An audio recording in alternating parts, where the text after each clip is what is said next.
I'm a motion graphic designer that's pretty much a 2D, 3D animator. So I'm going to try to illustrate and animate my entire experience as closely as I possibly can. This story is about Amanita mushroom, and it's not your typical story about mushrooms. Amanita mushrooms will shatter your reality. It's also not fun. I do not recommend anyone try it unless you're experienced and you absolutely know what the hell you're doing. I truly believe that this mushroom is the foundation to most religions. And the crazy thing is that nobody really knows anything about it, or at least people seem to have a completely different experience than I did. Alright, this story takes place in a small town in central East Texas. There's 3 people in the story. Me, my name will be Charbird. Mike, there's 2 Mikes. One's going to be called Fat Mike, and the other one's going to be called Michelada. So I researched this mushroom Amanita for about 6 months. I get them in the mail, and I call Michelada. We decide to take him out to Fat Mike's house while he's at work because he lives out in the country. So we take 6 grams to start out with in Fatty McFatass's bedroom, and an hour goes by and we feel nothing. And then an hour and a half goes by and we still don't feel anything. So the idiots that we are, we start throwing mushrooms into our mouths because we think it's not going to affect us. Sure enough, 5 minutes later, the first batch hits me. I'm sitting at Fat Mike's desk on the computer and the words turn into symbols. I start looking at paintings and they start looking back at me and they start radiating light. I start to think, well, this is cool, it's like a normal trip. But it doesn't last very long. I start to feel really drunk and sedated, and I fall into a coma-like state.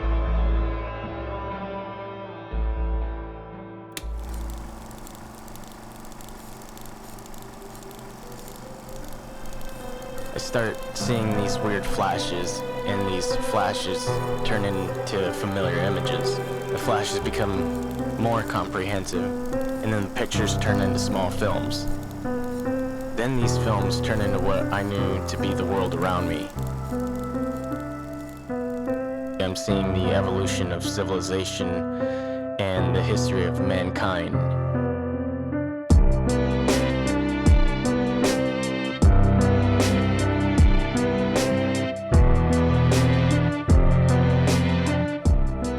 As I'm watching these detailed videos of life around me, I then realize I'm watching my life flash before my eyes. I'm watching my life unravel and unfold, basically watching a carbon copy of my mind and my life. The closer it gets to the age that I'm at, the more clear and vivid these memories become. What happened like a month ago starts to become really clear in my mind, and then what happened a week ago becomes very clear. It's almost as I'm living it play by play. So finally I'm watching the moment of my life in the third-person view, up to the point where we take the mushrooms, and I'm thinking, this is great. I can't wait to wake up out of this dream to tell Michelada that I just saw my life flash before my eyes. So I wake up back in my body in the chair that I passed out in, where we took the mushrooms, and I see Michelada sitting on the bed, and I burst out with excitement. And I say, hey man, you're not gonna believe what I just experienced. And he says, hey, I got a serious question to ask you. And he just keeps insisting and interrupting. So I'm like, okay, what do you have to ask me? And he says, do you know who God is? And I just think it's some kind of stupid joke. Thing is Fat Mike used to have a handgun stored in his closet. He says, do you know who God is? He pulls out the handgun, pulls the trigger, and shoots me in the head.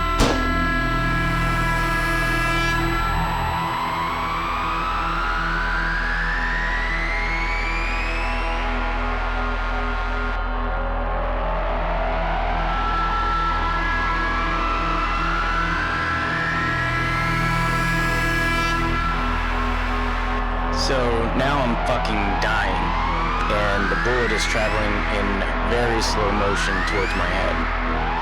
My body's paralyzed and I can't move, and there's these red layers of light that are going over me and through my body.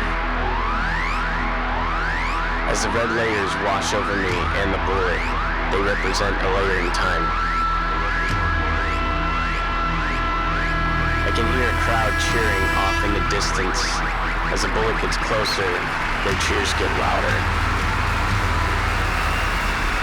At this point, myself is starting to separate away from itself, going in from first person to third.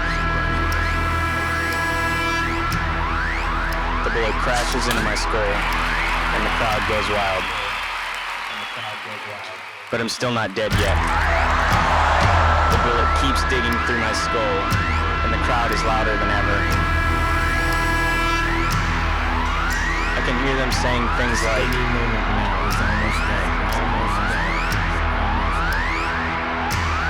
the bullet reaches to the center of my brain, and the loud booming voice comes down and says, congratulations, says my full name, you're now officially dead, and the fucking crowd goes wild.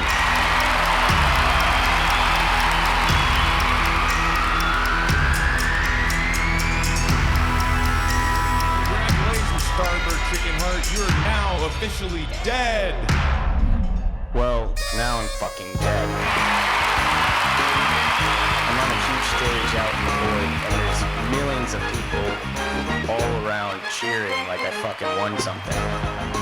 I'm in like a vast ocean of souls, and everyone here is celebrating because my friend shot me in the face.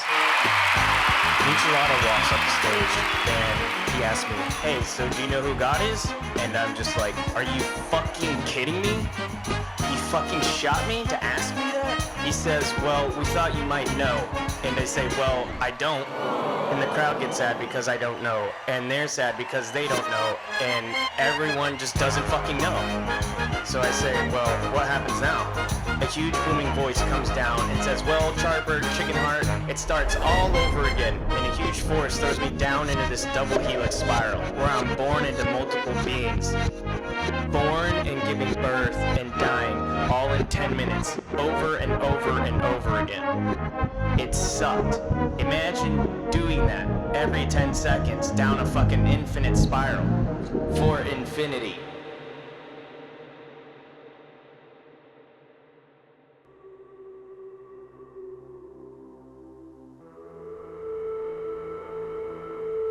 At some point, I turn into like this molecule or this atom, and I start creating all these geometric patterns. And I remember once these patterns connected out of these points, it created the loudest sound in the universe. And then out of that, another geometric pattern would form. And this kept happening, and we were like building what I think was like carbon or the earth. And it was extremely hot and heavy, hard work, and I used to work at a steel refurbishing factory in the Texas heat, covered in dirt and grease, but this was much harder. I felt like I was building the earth from the inside. I don't know, it was just, it was the hardest shit I've ever done in my life, and it was just unexplainable. Next thing I know, I'm waking up in the shitty red velvet chair. The same chair that I was in Fatty McFatass's room when I saw my life flash before my eyes. But I'm not in his room. I'm sitting in the chair floating in the sky, and I'm seeing this beautiful red sunset that's nothing like here on Earth. And below me are thousands of metallic spheres just spinning underneath me. And then this soothing female voice comes down from above, not in human form, maybe in like a form of light or a spirit. But she tells me, just wait right here, I'll be right back. Some time passes by and one of the metallic spheres comes up. This girl that I knew and that I liked at the time starts coming out of the sphere. She starts to reach out to me as if she could touch me, this would all end. Keeps reaching out and she keeps spinning and spinning. And we never reached. I started thinking, what does it matter? I'm already dead. So I jump off the chair.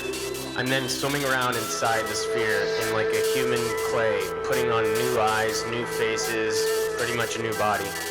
The female spirit comes down and says, I was waiting for you to do that.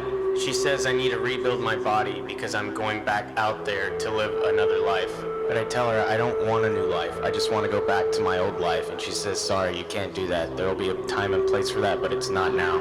She then starts naming people I could be as if I were in grade school. Like, you can be a firefighter. You can come back as a baseball player. And then she says, you can even come back as the Antichrist.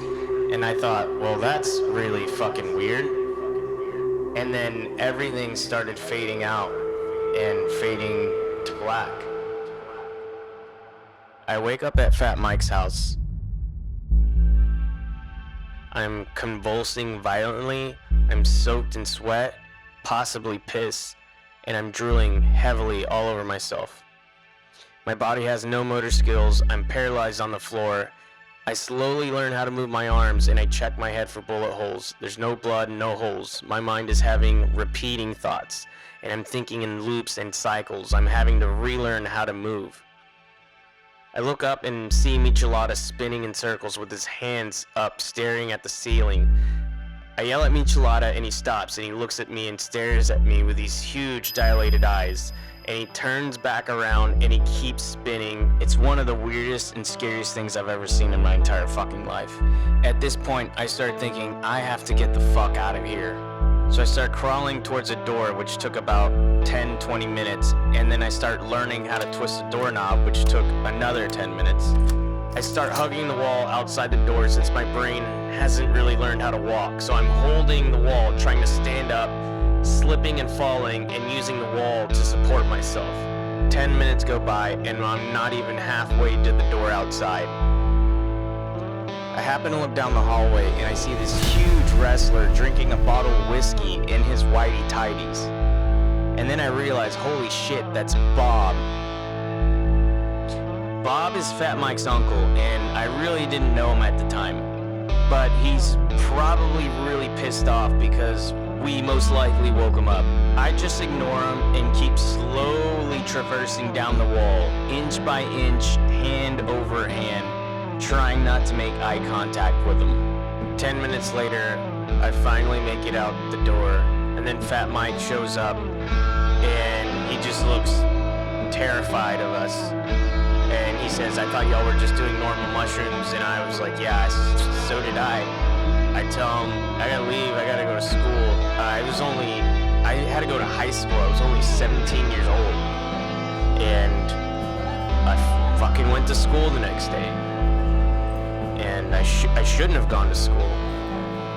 Yeah, I shouldn't have gone to school. I was not in a good state. I've done a lot of hallucinogens since then, and Amanita was by far the most interesting and the most intense. I remember everything in extreme detail. The experience was not like a dream. It was as real as me going into work at 9 a.m. on a Monday morning, and I was never able to tell what was real or what wasn't. So what does this all mean? I don't know. But I do know this, all my young life, all I knew was Christianity. I was even an altar boy, I was in Sunday schools, etc. At this point in my life, I was losing my religion, but fundamentally or subconsciously, I still believed in the Christian religion since it was so deeply ingrained into me. Amanita hit me like a bus, going at full speed, hitting my ego and ideas of life and death. I knew that after taking these that the Hindu religion was the closest thing to describe what I experienced. This was traumatizing to me because it shattered my one-dimensional ideas of what happens to us when we die. It pretty much depressed me. In fact, Michelada packed up his shit and moved to Chicago the very next day. But the one thing that did resonate with me in this experience is the golden rule and how it's in every religion, and one day we'll live the life of every single life in the universe, which is infinite. Now, I hope this isn't really true and it's just my opinion or theory, because I think that would really fucking suck. But who am I kidding? In the end, it was all just a dream. A very realistic dream.